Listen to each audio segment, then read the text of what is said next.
Oh, hey, it's September 23rd, 2023, and another Saturday doing a podcast. This one's with a guest. Last Saturday, we had me just going by myself, sitting where Griff was. Thanks, Ben and Griff, for coming out on the Saturday. Beautiful, beautiful Saturday.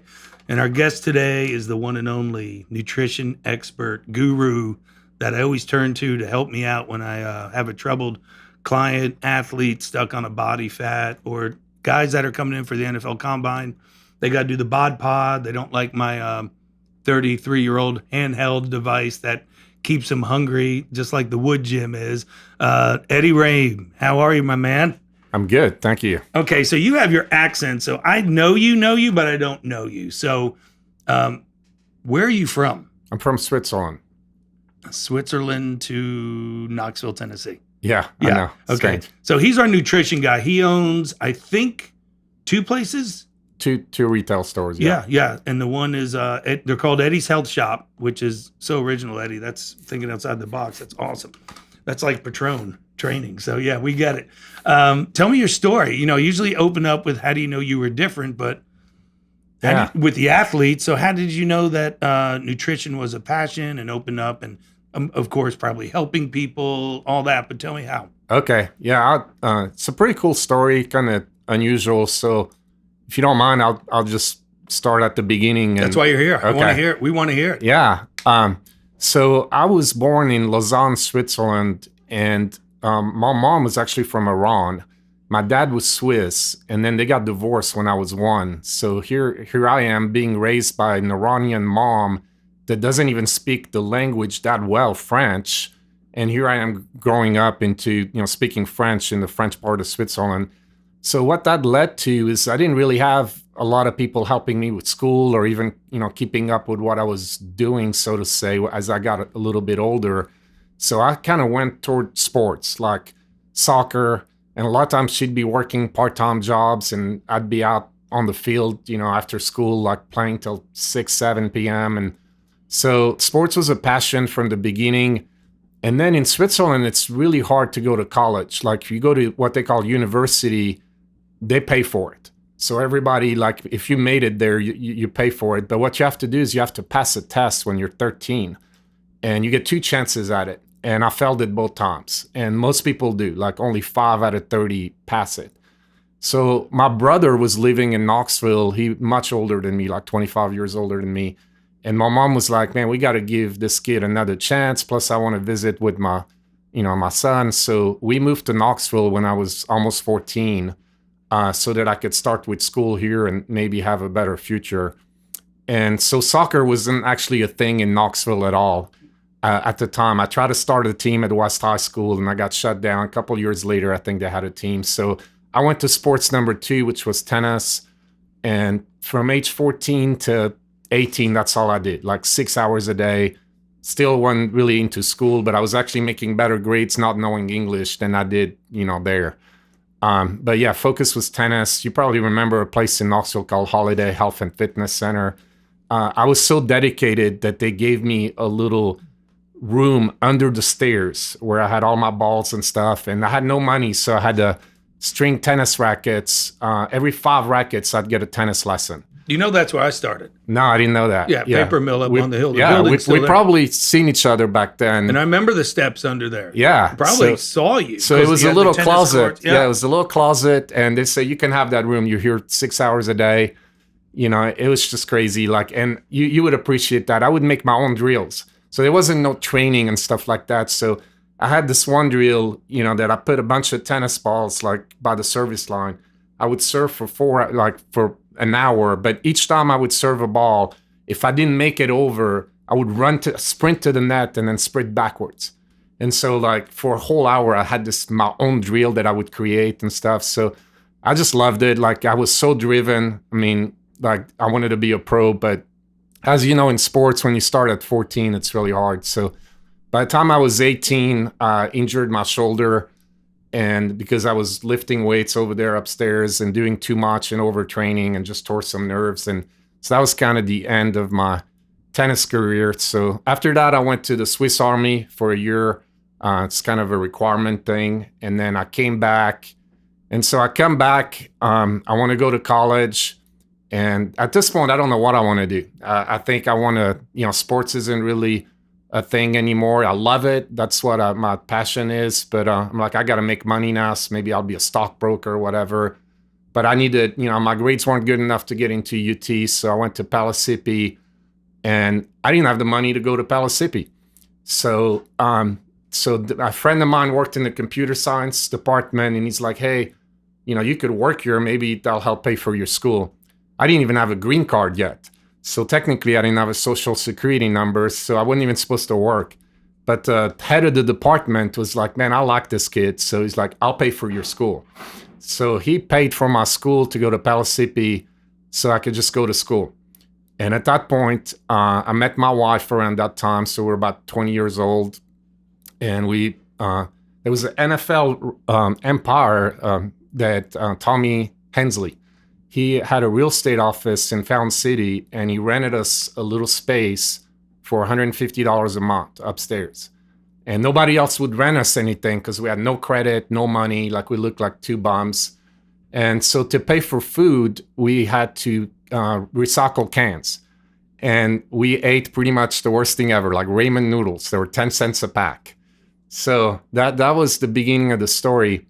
And then, do you guys remember New Kids on the Block? No, I don't at all. I'm 55, Eddie. Okay. Yes. I think I saw him in concert. Okay, Yeah. So that's where I'm going with that. So this was the second time that New Kids on the Block was coming to Knoxville. And I remembered that the first time they came to Knoxville, a bunch of people made money scalping tickets. So I was like, hey, why don't we go scalp tickets? And we had gotten our first credit card. So we took that credit card, we got in line 2 days before the concert. And then I was trying to be creative too. So I was an artist in high school.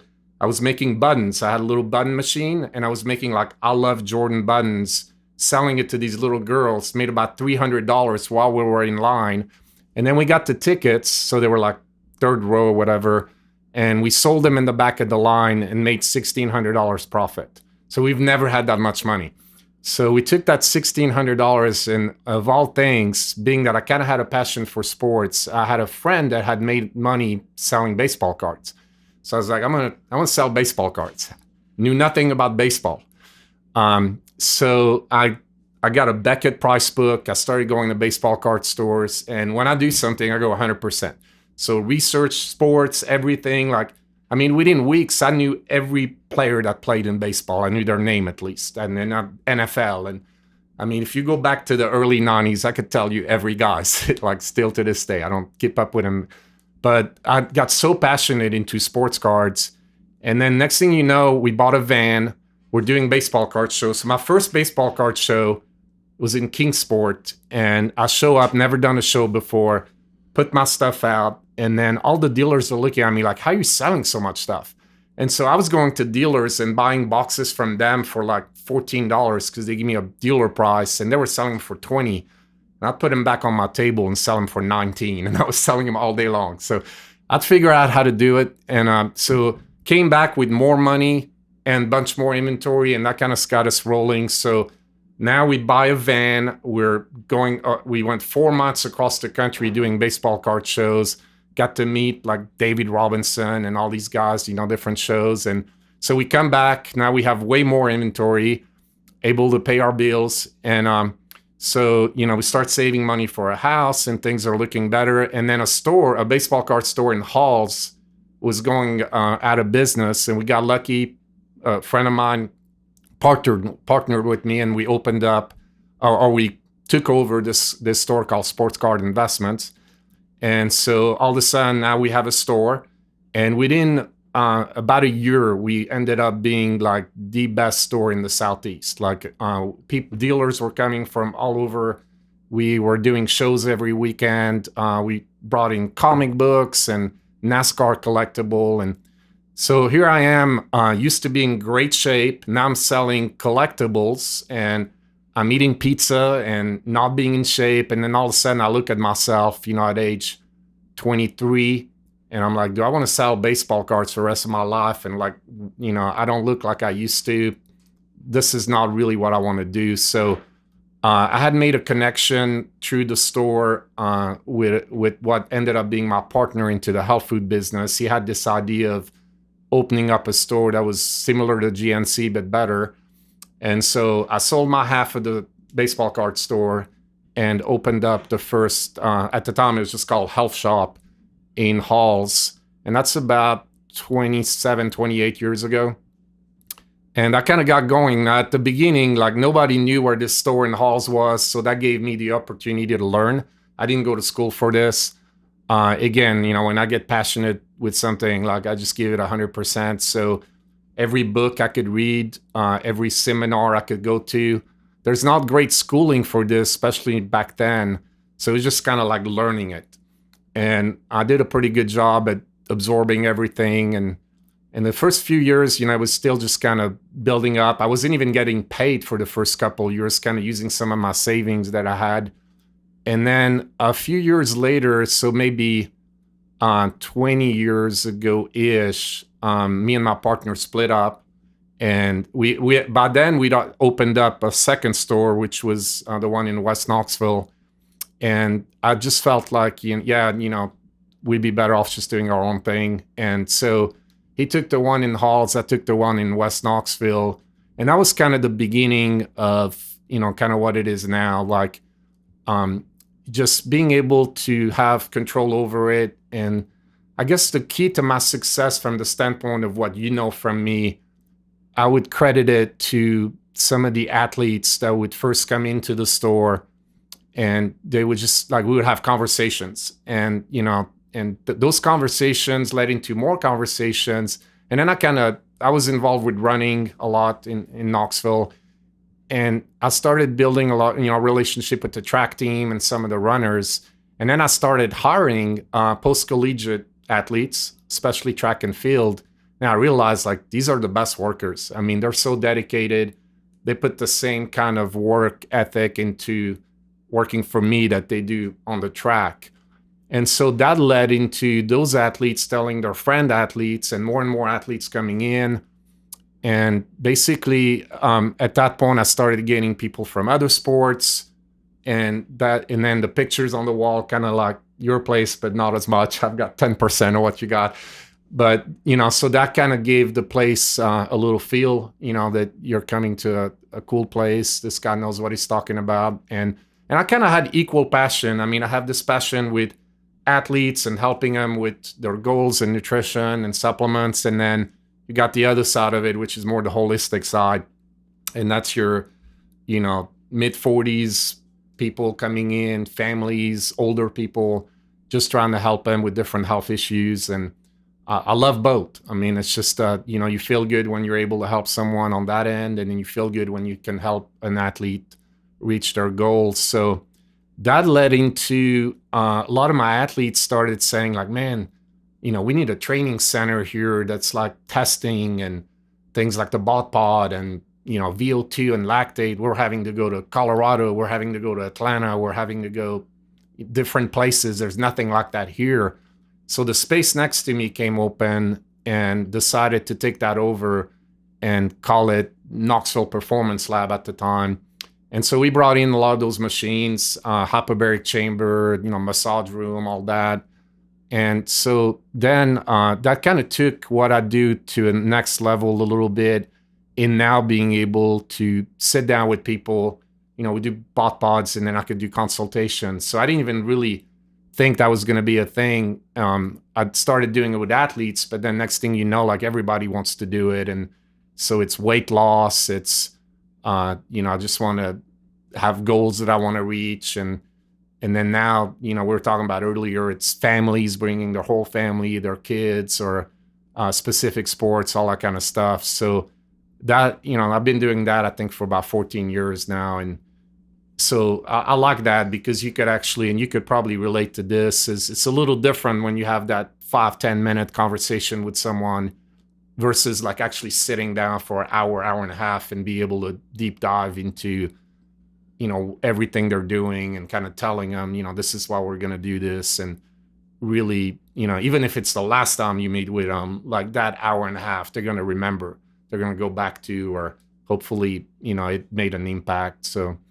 So that's kind of my story in a nutshell. A bunch of stuff in between. I mean, I helped found the Knoxville Covenant Health Knoxville Marathon. So lot with the track club. I brought you some snacks from my ZenEvo Chocolate company that we can talk about, and now I have took over a pre-workout company called Tennessee Pre. So some of the things that have happened in my life, but that in a nutshell is my story.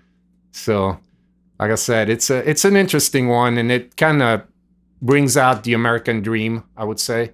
To have a kid that pretty much is I should have been probably working at some retail job or something when the doors shut down in Switzerland, and I was able to come here and have a successful life that I'm extremely blessed with, that not only has given me financial security, but more importantly, this love for helping people in life and just doing what I love, passion of, and all of it, as you notice, was a little bit sports related, even with the baseball cards. So this passion for sport, I feel like I still have it in a way, even though it's through nutrition and not necessarily kind of like what you do, which is awesome and super cool, and you're the best at it.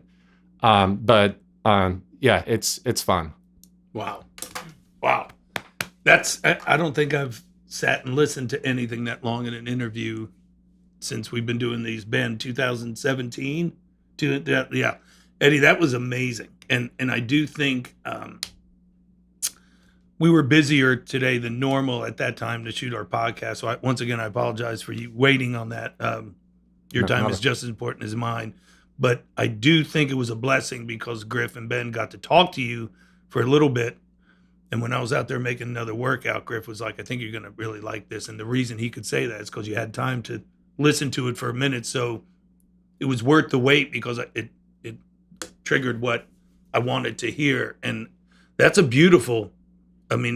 a beautiful story, and it just lines up with everything we do here at my place in the Woodgym, and it's wow. So, a question I would ask is, would you trade any of your trials and tribulations from being divorced you as a child at 1 year of age all the way through to the Harry Potter office at Bally's or Holiday Health and Fitness, to running those sprints back and forth, to the sports card? It's all those things you pulled back to become what you are. And that's also biblical when David and Goliath was, doing the slingshot 24,000 times. And why am I doing this? Why am I doing this? All of a sudden he called back on that. And I always refer to that because every story I hear like that is like, I wouldn't trade that, or that. I don't know. When you're in it, you're pissed off about where it is, and the woe is me comes through and can't catch a break. But all of a sudden, when you hit it like you've hit it, you're like, wow, I'm glad I did that. So that's a really cool story, man. I don't think I've actually just sat and listened, never interject. And, it's one of those where I appreciate that. Yeah, no, it's you could tell that you love what you do.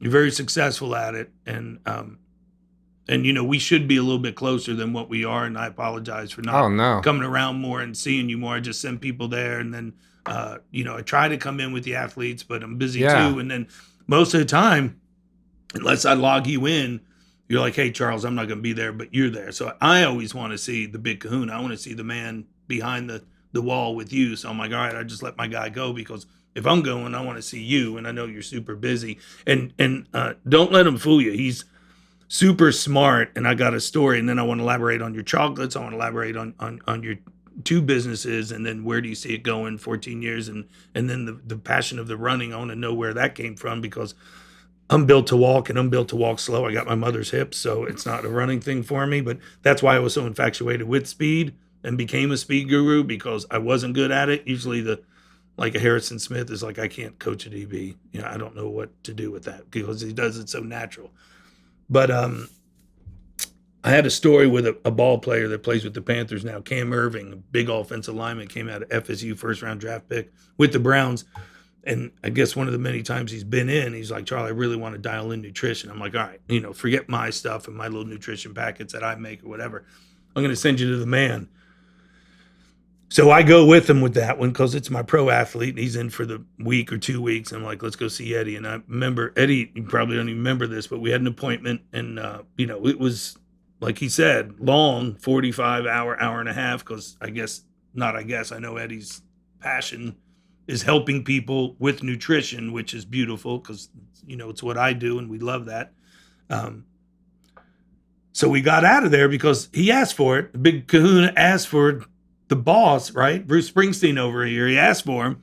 He got in the car and he was like, hey, dude, like, I didn't know what the hell he was saying. It was so intense. He goes, can you just write me something simple to eat each day? And I was like, there it is. There it is. Like, do you really want it, not want it, or even understand it? Because he's so smart. Like he's dialed into it. So, and again, I guess that took you on again to your chocolates because I remember those are coming out. Now I see him in places and I'm so proud when I see him there going, he had an idea, he came through, marketed. Tell me about that.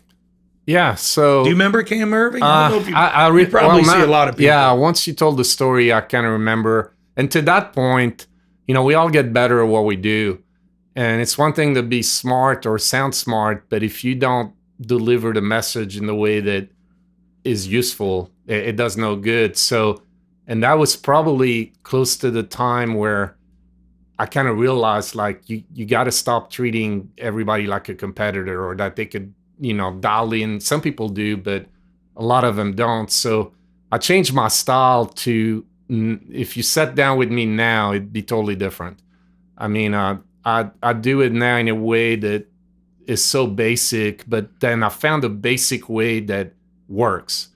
It don't have to be overly complicated. So that's one thing that I got better at. And like I said, I think we learn as we go, to where, if I was to meet with him now, he'd probably walk out of there like, oh, I could do that. No. Like, yeah. So that's I don't think you learn as you go. I think you evolve as you go because that's one of my podcasts I'm going to talk about. Okay. I'm 55 years of age. I can't wait to see the new you, which I'm talking about me at 60. Because that'll be different than 55. So if you're not evolving, then you stay the same. So you knew it. I just think you like, okay, I got to evolve into this to get to a guy like this athlete that's just like, tell me what to eat. But you with your knowledge is like, well, I'm telling him such a high level. I was sitting in the chair going, he can't get any of this. Because I did say, I was like, he knows what he's doing. He just delivered it a different way. And the only reason I had to change in the year 2000 when I picked up Todd Helton, who played with the Rockies for 17 years,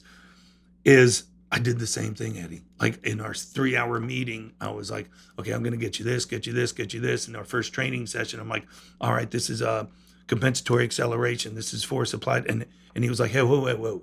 Yeah. You already got me. I'm going to be your athlete. I don't need to know any of those big time words. You don't have to impress me. I'm already yours. And I was like, bingo, from that point on until they want it. And then some people want it. I've had some sports agents come through and like, they'll say, hey, when we're talking to this guy, just don't be, Jenny from the block, like don't be Petrone from Jersey. Give him those words that like I get turned on by when you say it. And I was like, okay. So then you pull, your bag of tricks that way. Yeah. And I can go back so sometimes I'll have like bodybuilders, they're getting ready for a show or something. And that's different. Like you can step it up. Your population. Yeah. Right. You got to know. And, the average public, like non-athletes, I use almost the same kind of concept with them now with the simplified version.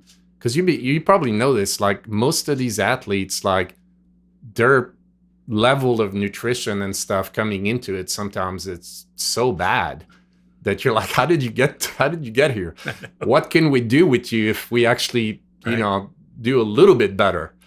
So it don't have to be overly complicated to make big changes. Some of it could be very simple, and that's what I've tried to do is simplify it. But going back to the chocolate, throughout the years, I mean, with the knowledge you gain, sometimes you think like, well, maybe I could do something with this. I mean, you see people coming out with different products. And so functional foods is about 13 years ago, when the idea of the chocolate came out, was the beginning of what we call functional foods, which is now where instead of supplements and ingredients being only in a bottle or a powder, you're going to start seeing it come into your drinks and your bread and your food and your different things. And back then, the only functional food was drinks, like energy drinks. Or so I kind of saw that there was magazines about it, and I kind of said, this is going to be a big thing. Like, it's not just going to be in drinks anymore. And I wanted to use a catalyst that was actually healthy. So, and I had a partner that approached me, and that kind of evolved to more partners and things like that. But initially, it was using dark chocolate, which we know is healthy, cacao.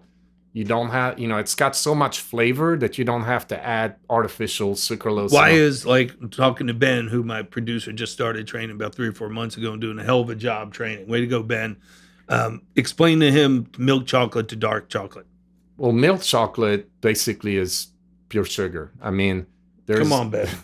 There's hardly no cacao at all. Okay. Cacao is where all the benefit is. So the darker the chocolate, the less sugar, the percentage, basically the higher percentage, the less you're going to have of the vanilla extract and all the other stuff. So the healthier it gets. Got it. You got to find that midpoint where it's not too bitter, but still have lower sugar and more benefits.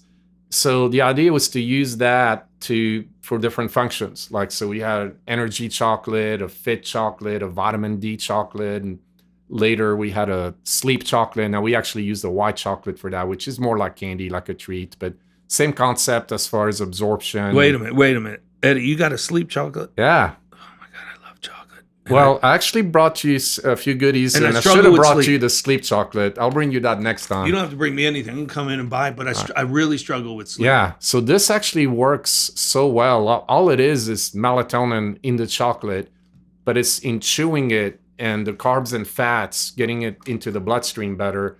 So we get the best feedback on people coming back for this product, because they're like, I've taken melatonin for years, and this actually works so much better, and it doesn't even have to be as high milligram. So what do we got? The What whole is it? so protein cups and energy chocolate, mostly some of the protein cups. So But these are the daytime chocolates, or not? no, daytime? this is the protein cup, which is more of a meal replacement, and then I put a bag of the energy chocolate. So the protein cups, that was the concept of, I sell all these protein bars that either taste great, but they're not healthy. No. I mean, they got tons of junk in them, hydrogenated oils, high fructose corn syrup, sucralose, and then you got the clean bars that taste like dirt. Yes. So I try to using real ingredients like the dark chocolate, and using 4 ingredients, basically making what's a protein bar. We did it in the form of a cup, but that actually tastes great and has nothing bad in it. No, not even sugar, alcohol, or all that. So, and people are afraid of, especially with athletes. I mean, they shouldn't be afraid of it. Athletes are not as much, but they're afraid of calories. Like, it's like, oh, I don't want 400 calories. And like, well, I mean, if you're eating, or even a snack that's supposed to have a purpose, if it's 150 calories, you're going to be hungry an hour later. I mean, it's not going to do the purpose. So this guy, and it's neat that it's in 3 cups, because you could eat 2, you can eat 3, but it'll keep you full. And the sugar is low, but it's still there from the natural ingredients, but it won't spike your blood sugar. So I'm really proud of the cup, because I feel like it's healthy, but it also serves a purpose. And people that understand that and know the labels, they get it. And that's your cup. Yeah. But the bad thing is, it's just so hard to educate people, I mean, there's so many people that have it in their mind that it needs to be a Quest bar, or it needs to be low calories and 0 sugar, and they don't care about anything else. So sugar's good for an athlete. Sugar in moderation from the right sources is good for an athlete. Yeah. You don't want it to be too high. You don't want a huge spike of blood sugar at the wrong time. Now, post-workout, you need it. You need carbs and protein. Sugar is fine. The rest of the time, you just need to keep it in balance and from the right sources. Right.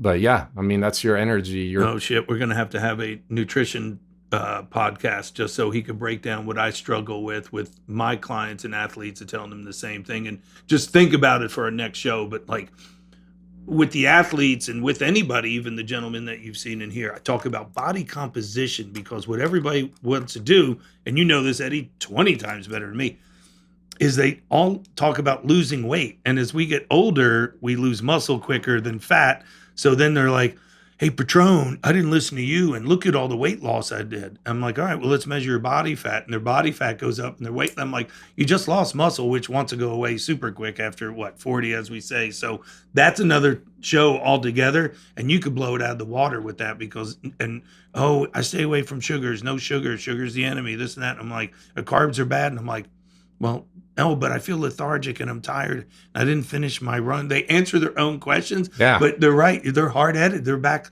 stuck in the they diet like a POW, a prisoner of war. Yeah, no, you're exactly right. And, they don't see the difference between the sugar in a donut or the sugar in a fruit.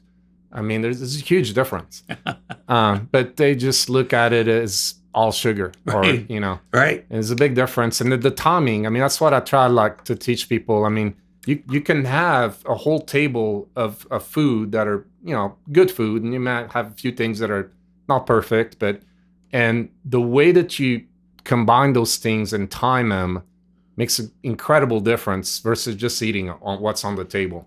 And if people could just understand how to combine things, then you there's times where you could do more sugar, there's times where you do less sugar, that you keep it under a certain amount, but you can still eat all those foods, I have it's kind of understanding that. Gosh, Eddie, yeah, we could go for days, but I don't want to go for days. Everybody's got things to do, but I do always, the after workouts, when people just put protein, they don't understand the carbohydrates. They don't even understand simple carbohydrates are great after a workout. It's what you need. Actually, you want it to be the more simple, because it's going to drive the protein. Yeah, it's got to get in there. Yeah, right. Exactly. And he just said it. People are like, what? Why? And I'm like, your protein it's a carbohydrates are like a tractor trailer. They can't get there. Tell me if I'm off. Yeah, no, totally. That's the delivery. Oh my God! So. I'm finally backed by a professional, the man. See, so you know what he reminds me. So what do you like better? I'm going to ask you a question. Is because I serve people. I serve. I'm a servant of God. I'm a servant of Jesus Christ. So I serve these people, and by the way, I get paid. So isn't it I feel like I'm looking in the mirror of a nutrition expert. Of he's got stuff that he wants to help people, and by the way, I could support my family and pay my bills and go on vacation every now and then. Isn't it a beautiful thing? It is a beautiful thing. No, you said it. And going back to what you said, like, would you take anything back? I think me and you could pretty much say, if you'd ask you or ask me, like, can you make a lot of money owning a health food store? Can you make a lot of money training people? No, most people don't.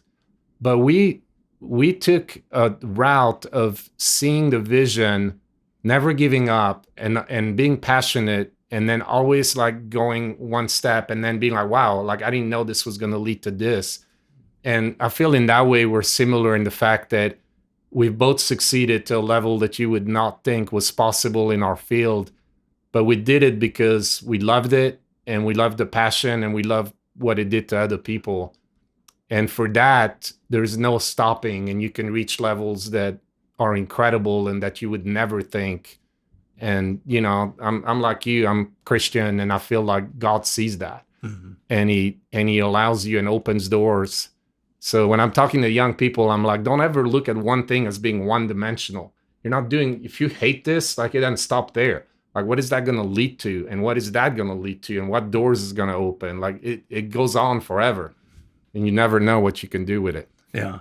I'm just staring at you, man, because I never, again, and I started this podcast thing in 2017, 18. Somebody just said I was actually on a podcast show that the person brought here to do. And he was looking at all the things, and he's like, and then we were sitting here doing it, and Todd Helton walked in the door, and the guy goes, is that Todd Helton? And he just started grabbing weights, doing lateral raises. I'm like, yeah, he comes in, drains whatever. He's like, we got off the air, and he's like, you should really do a show and a podcast, because you have so many interesting different walks of life, from CEOs to the Haslams to the Helpers to the Benningtons, just so they could hear their stories and whatever it is. And I'm so blessed, because you think you know somebody. Well, not that I know you very well, but to sit down with this, we would never do this. and never understand your story of what a beautiful soul you are and the person you are. Like, that's Eddie. He's really smart. He's super nice to me, but that's all goes to telling a story and understanding you wouldn't trade anything. And understanding to, which we talk about, is embrace the hard, because the hard is fun, and nobody wants to do that. It's the most bizarre thing in the world. I know, and it's going backwards, unfortunately. But hopefully that will change, or people will realize it. But no, I mean, you're a little bit like me too, where I didn't know you. You know, like talking to these guys earlier. I mean, they were telling me stuff that I didn't know about you. So we get so busy doing our thing that we don't worry about necessarily bragging about ourselves and stuff like that, or telling. And so I respect that on your end. And I was just like, I kind of knew one day we'll get to sit down and he'll know a little bit more about me and I'll know a little bit more about him. But like I said, it's just the amount of respect that I have for what you do. It's about the highest. Yeah. Yes. Yeah. No, it's mutual. And I'm just spinning right now with like, okay, we got to have him back on, or okay, we could have a Q&A where we do a couple shows together, because the nutrition part of it is it's so huge, and people don't get it. They honestly just know, and I could only scratch the surface telling them with the stuff I know and studied, but you're doing it. You do it. So, you want to find somebody, he's a specialist, so he does that. He's not, okay, the performance lab, but now if Eddie opened up a training place, I'd be like, damn it.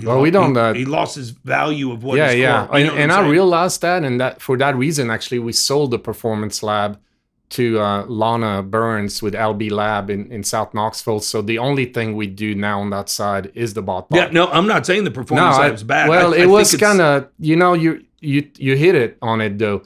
It was an idea that I had, but it took away from what I'm specializing in. And what your passion is. And I didn't have time to do VO2 max test. I mean, I did them once a month. And so, that was kind of you don't want to overdo it. You don't want to get too far into other things. Right. And I realize that now. The BotPod's different because it ties into what I do. 100. So that's really the only thing I do on that side anymore. Yeah, no, and I thought everything was awesome in there, but you could just tell, man, that you're a plethora of knowledge with the nutrition that we really need out there at the levels of the guts of the levels. Like we've had a great lady, Lee Murphy, on here as nutrition. One of my best friends. She's awesome. I love her. I love her. But it's like, okay, I want Eddie and the level of what he. Yeah, she's amazing. Me and Lee actually about 15 years ago used to do consultations together. And to me, it was just fact that she would actually sit down with me, and she's one of the best dietitians. Like, that was the best. Like, I learned so much from her. And yeah, she's amazing. But your story is I think the story of how you got there, I hope it resonates with the audience and the viewers of everybody trying to go there, because it's even funny. Last week, I met with two people at different times that wanted to do what I do. They reached out to DMs, and I get a lot of those. And actually, Eddie, I meet with those people, and that's what they are blown away. If you return from my DM, and it's like, yeah, okay. And and it's so funny. They all want to train pro athletes, and that's where they want to start. Yeah. And I was like, well, let me tell you something, cowboy. I started walking with the general manager of WIVK, Gail Robeson, at 4:30 in the morning, 3 days a week in 1991 out of my Honda Civic with dumbbells in the back, and went to her house and then walked the boulevard with a stick she was scared of any dogs out there. That's how I started. You want that? You want to do that one?